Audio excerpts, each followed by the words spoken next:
Olá, um bom dia para você. Agora são 9 horas e 34 minutos. Semana só está começando, então vamos juntos para mais um boletim de notícias nesta segunda-feira, 24 de julho de 2023.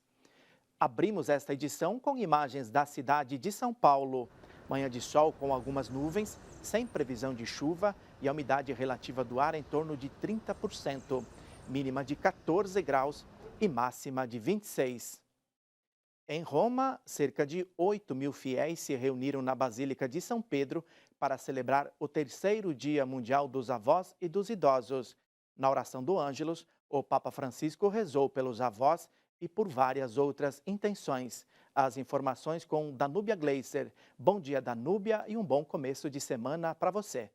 Bom dia, bom início de semana a todos. A missa solene foi presidida pelo Papa Francisco, que na homilia refletiu as três parábolas do Evangelho do dia: do trigo e do joio, do grão de mostarda e do crescimento do fermento e da farinha.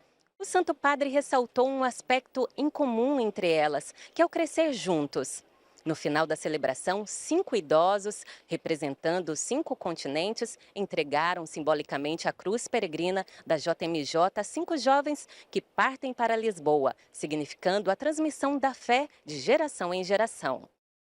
Ao meio-dia, da janela do Palácio Apostólico, o Papa Francisco rezou o Ângelus, tendo ao seu lado uma avó e seu neto, recordando que, enquanto muitos jovens se preparam para partir para a Jornada Mundial da Juventude, ocorreu o Dia Mundial dos Avós e dos Idosos.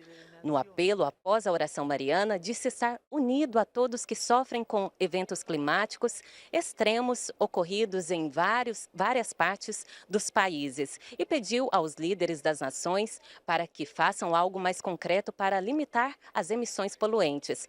O Santo Padre também chamou a atenção para o drama dos migrantes na parte norte da África. Milhares deles estão presos e abandonados em áreas desérticas há semanas, alertou o Papa, que fez um apelo aos chefes de Estado e de governo da Europa e da África para que prestem socorro e assistência urgente a essas pessoas. Francisco lembrou que neste final de semana a cidade de Odessa, na Ucrânia, sofreu um forte ataque de 19 mísseis russos e pediu oração pela paz no país em guerra. De Roma, Danúbia Gleiser para o Boletim de Notícias. Obrigado, Danúbia. Eleições espanholas, protestos em Israel e incêndio na Grécia estão entre os destaques do noticiário estrangeiro de hoje. O Washington Post dá destaque às manifestações que agitam Israel e afirma: o parlamento israelense começa a votação do plano de revisão judicial, enquanto a polícia entra em confronto com manifestantes. Na Grécia, incêndios florestais avançam sobre Corfu e Évia. Esse é o destaque do The Guardian. Mais de 19.000 pessoas fogem das chamas na ilha de Rhodes. Os bombeiros na Grécia lutam para conter 82 incêndios florestais em todo o país, 64 dos quais começaram no domingo, o dia mais quente do verão até agora. Eleições na Espanha. Vence o Partido Popular, mas a direita está sem maioria. Esse é o destaque do Avenire. Essa é a primeira fotografia da Espanha no dia seguinte às eleições. Do ponto de vista numérico, a formação comandada por Alberto Núñez Feijóo conseguiu um resultado considerável. No entanto, faltam 40 cadeiras para atingir a maioria absoluta de 176 necessárias para governar. Aqui no Brasil, o Ministério da Educação divulga hoje o resultado da segunda chamada do ProUni e a Receita Federal libera mais um lote de restituição do imposto de renda. O Francisco Coelho tem mais detalhes. Bom dia, Francisco. Bom dia, Sidney, a todos. Os estudantes já podem consultar se estão na lista da segunda chamada do programa Universidade para Todos, o ProUni. O Ministério da Educação divulgou o resultado nesta segunda-feira pelo site acessounico.mec.gov.br/ProUni. Os selecionados precisam completar as informações entre os dias 27 de julho e 3 de agosto. Foram mais de 275 mil bolsas de estudos concedidas em universidades e faculdades privadas em todo o Brasil. E a partir das 10 horas da manhã, A Receita Federal libera a consulta do terceiro lote de restituições do imposto de renda. O crédito em conta será liberado para os mais de 5 milhões de contribuintes no dia 31 de julho. A prioridade no programa era para pessoas que entregaram as declarações até o dia 23 de março. Para consultar os valores, basta acessar o site restituição.receita.fazenda.gov.br. Eu volto com vocês nos estúdios. Obrigado, Francisco. Puxado pelos transportes, o setor de serviços cresceu quase 1% no mês de maio, segundo pesquisa recente do IBGE. A repórter Aline Mércio tem mais detalhes. Bom dia, Aline. Bom dia, Sidney, a todos que nos acompanham. Pois é, Sidney. E quando a gente compara com os últimos 12 meses, o setor de serviços, que é o que mais gera empregos no país, cresceu 6,4% em maio deste ano. Sobre esse crescimento, a gente conversou mais cedo com o economista. Vamos conferir. O reflexo desse crescimento foi basicamente petróleo, tá? E setor agrícola. Esses foram os que mais puxaram. Dentro desses dois segmentos, nós temos os transportes, tá? Seja os transportes de cargas por meios rodoviários, seja até mesmo os transportes de cargas por meio do modal marítimo, tá? De navio, de cabotagem, né? de navegação. Isso ajudou a puxar bastante o crescimento dessa taxa de serviço no mês de maio. Então, se você puder fazer uma análise sobre a ótica da importância desse setor, é imprescindível que ele não desacelere, porque cada ponto, né, ou cada percentual de desaceleração significa redução de empregos. Então, o que nós vemos aqui nas projeções é o seguinte, que agora, com esse possível início, a partir do mês de agosto, da taxa de juros, isso vai ajudar o setor de serviços a crescer mais e, consequentemente, gerar até mais empregos. O tempo segue firme na região centro-oeste, enquanto que o extremo sul gaúcho tem chuva intensa. O restante do país tem chuva fraca e isolada. Confira os detalhes na previsão do tempo.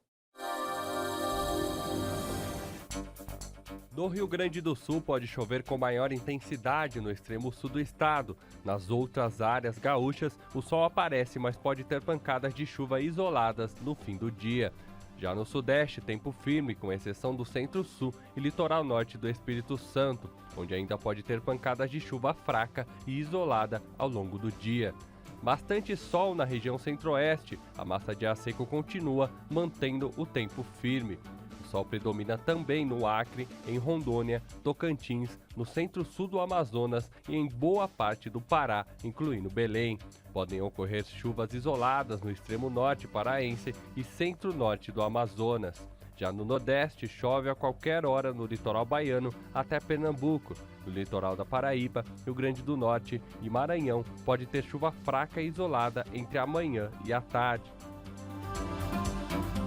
E a seleção brasileira de futebol feminino joga neste momento na Austrália em sua estreia na Copa do Mundo. O Brasil vence o Panamá por 4-0 e com esse resultado vai assumindo a liderança do Grupo F, já que a favorita França empatou com a Jamaica na primeira rodada. Jovens de todo o mundo estão na expectativa para a Jornada Mundial da Juventude, que acontece de 1º a 6 de agosto em Lisboa, Portugal. Durante essa semana, o Boletim de Notícias vai trazer matérias especiais sobre a JMJ. Hoje, você vai conhecer um pouco mais sobre a cidade sede da jornada. A cidade sede da JMJ é surpreendente e se revela aos poucos. É simultaneamente antiga e moderna. A começar pela Sé, passando pelos bairros históricos de Alfama e do Castelo, pode-se apreciar lindas paisagens da cidade e do rio Tejo. Ao percorrer a zona ribeirinha, a Torre de Belém e o Mosteiro dos Jerônimos, ambos patrimônios mundiais da humanidade.